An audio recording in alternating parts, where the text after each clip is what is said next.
গাজায় কি নামতে চলেছে পাকিস্তানি সেনা? আমেরিকা কাকে চাপ দিচ্ছে? ট্রাম্প কাকে ফোন করেছে? আর পাকিস্তানের সেনাধ্যক্ষ আসিফ মুনিরের অবস্থানই বা কি? নমস্কার দর্শক বন্ধু, আমি অভিক। এই ভিডিওটা শেষ পর্যন্ত দেখবেন, কারণ শেষের তথ্যটা পাকিস্তান ইসরায়েল মধ্যপ্রাচ্যের রাজনীতির পুরো ছবিটাই বদলে দিতে পারে। গাজা যুদ্ধ এখন শুধু ইসরায়েল হামাস নয়, যুক্তরাষ্ট্র, ইরান, আরব বিশ্ব সবাই জড়িয়ে। শান্তিরক্ষী বাহিনী নিয়ে আন্তর্জাতিক আলোচনা। পাকিস্তান কি এবার সেই তালিকায়? দর্শক বন্ধু, পাকিস্তান একটি মুসলিম দেশ, শক্তিশালী সেনাবাহিনী আছে তাদের, কিন্তু ইসরায়েলের সঙ্গে কোনো কূটনৈতিক সম্পর্ক নেই। তাহলে কিভাবে সম্ভব? বিশ্লেষকদের মতে আন্তর্জাতিক মহলে আলোচনা চলছে, ট্রাম্প মধ্যপ্রাচ্যের ডিল মেকার ভাবমূর্তি করতে চায়, আরব বিশ্বকে পাশে পেতে চাইছেন।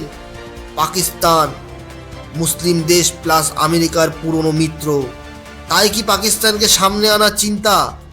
কিন্তু এখনো কোনো অফিসিয়াল নিশ্চিতকরণ নেই। এখানে দর্শক বন্ধু, সেনাধ্যক্ষ আসিফ মুনিরের সবচেয়ে বড় দোটানা। একদিকে আমেরিকা কৌশলগত চাপ, IMF, অর্থনীতি, আন্তর্জাতিক সহায়তা। অন্যদিকে পাকিস্তানের জনমত, গাজায় সেনা পাঠানো মানে ইসরায়েলের স্বার্থ রক্ষা। সেনাবাহিনীর ভাবমূর্তি নষ্ট হতে পারে। পাকিস্তান একটি ইসলামিক কান্ট্রি, মুসলিম বিশ্ব কি ভাববে? তুরস্ক কড়া ইসরায়েল বিরোধী, ইরান সরাসরি বিরোধী, সৌদি আরব কৌশলগত নিরাপত্তা। পাকিস্তান যদি যায় বড়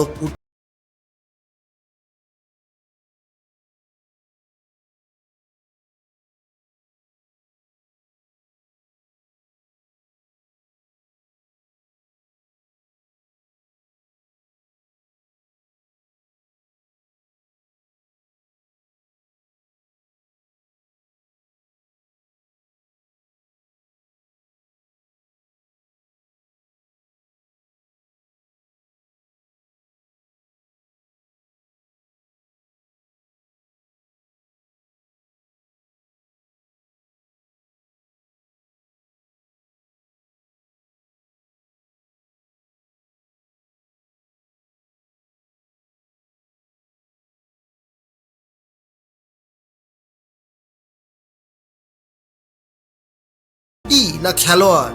আপনার মতামত কি? পাকিস্তান কি গাজার সেনা পাঠানো উচিত? কমেন্টে লিখে জানাবেন।